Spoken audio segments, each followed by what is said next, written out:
नाम बाबर, जो हमेशा कंट्रोवर्सियों में रहता है, यानी विवादों में रहता है। आज के दौर में बाबर अगर किसी ने नाम रख लिया तो वो भी विवादों में इस नाम की वजह से खड़ा हो जाता है। तेल लगा के डाबर का, नाम मिटा दो बाबर का। ये वही बाबर है जो अपने दौर के अच्छे अच्छे राजाओं से नहीं मिट पाया। आज लोग उनके दफन होने के बाद उनको मिटाने की बात करते हैं। वो बाबर जो 12 साल की उम्र में अपने बाप के मर जाने के बाद गद्दी पे बैठता है और चंद महीनों के बाद अपने चाचाओं के हाथों उस गद्दी को गवा बैठता है।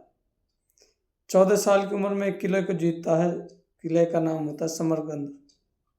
उसको भी चंद महीनों में गवा बैठता है।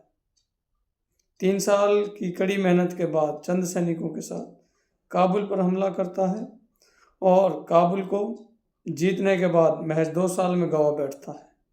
ये सिलसिला चलता रहा।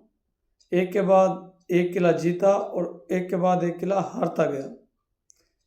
इस जीतने हारने के क्रम में वो शख्स हिंदुस्तान की तरफ चला आया। हिंदुस्तान में उनका मुकाबला हुआ, सामना हुआ उस दौर के सबसे बड़े राजा इब्राहिम लोदी से। इब्राहिम लोदी की सेना उनकी सेना के सामने बहुत बड़ी थी। बहुत बड़ी सेना होने के बावजूद भी इब्राहिम लोदी बाबर के युद्ध तकनीक, जंगी मैदान में लड़ने की कला, रणनीतियों के सामने टिक नहीं पाया। इब्राहिम लोदी को हराने के बाद उनका सामना हुआ राणा सांगा से।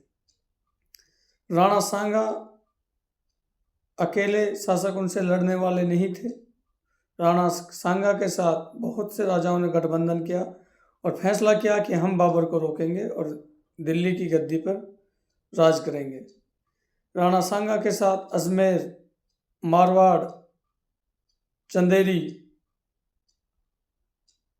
और अंबर के राजाओं और तो और मेवात के एक छोटे से राजा शहीद हसन खान मेवाती ने भी साथ दिया। लेकिन बाबर कहाँ हार मानने वाला था, जो बचपन से युद्धों में कूदा हो, संघर्ष किया हो, एक के बाद एक लड़ाइयाँ लड़ी हो, हारा हो, जीता हो, कहाँ हार मानने वाला था। वो तो जैसे कोयले की खदान में हीरा काले से सफ़ेद पड़ जाता है, इस तरह उसकी युद्ध तकनीक और कौशल चमक उठे थे। वो बुझने का नाम कहाँ ले रहे थे। बाबर ने 26 में पानीपत का युद्ध जीता, 27 में खानवा का युद्ध जीता, 28 में चंदेरी का युद्ध जीता, 29 में घाघरा का युद्ध जीता और 26 दिसंबर 1530 को इस दुनिया से चले गए। बाबर अपने आप में एक मिसाल है। बाबर कामयाबी का नाम है। बाबर संघर्ष को नहीं रुकने का नाम है, संघर्ष से डरने का नहीं नाम है, संघर्ष के साथ खड़े होकर चलने का नाम है। बाबर से लोगों को सीख लेनी चाहिए कि इतनी कम उम्र में उसने इतने उतार चढ़ाव देखे और नहीं रुकने का उनका कोई फैसला ही नहीं था कि वो रुक जाए।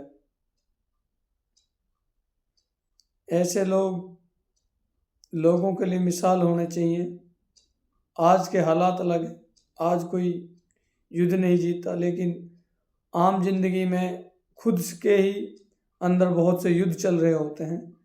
चाहे वो अपना आप को सेटअप करने का हो, समाज में सुधार का हो, अपने देश के लिए कुछ अच्छा करने का हो, बहुत से युद्ध हैं।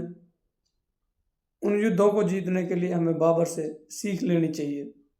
उनके हालात को देखकर खुद के हालात को सुधारने की कोशिश करनी चाहिए कि उनके हालात क्या थे, आज हमारे क्या हालात हैं। यही बाबर है। कुछ लोग बाबर के नाम पर, उस मज़हब को मानने वाले लोग जो बाबर के मज़हब को मानते हैं या जिस मज़हब को बाबर मानता था, उनको समाज में नीचा दिखाने की कोशिश करते हैं, उनको दुश्मन बनाने की कोशिश करते हैं। ऐसे लोग देश का भला नहीं कर रहे हैं, देश का बेड़ा गर्क कर रहे हैं। ये लोग देश की एकता और अखंडता के लिए विनाशकारी हैं। इन्हें अभी होश नहीं है कि ये क्या कर रहे हैं, लेकिन इसका परिणाम बहुत बुरा निकल कर सामने आएगा, जो देश की एकता और अखंडता के लिए बिल्कुल भी सही नहीं है। जिस देश में दंगे फसाद लड़ाई झगड़े हों, नफरत की आग जल रही हो, वो देश कभी भी तरक्की नहीं कर सकता। वो देश कभी भी विकसित राष्ट्रों की पंक्ति में आगे आने के लिए तेज रफ्तार से दौड़ नहीं मार सकता। हमें सोचने की जरूरत है। 400 साल 500 साल पहले जो लोग जा चुके, उन्होंने क्या किया क्या नहीं किया, वो हालात क्या थे। आज हम उन लोगों के क्रय किराए को किसी दूसरे के ऊपर थोप रहे हैं, ये बिल्कुल सही नहीं है।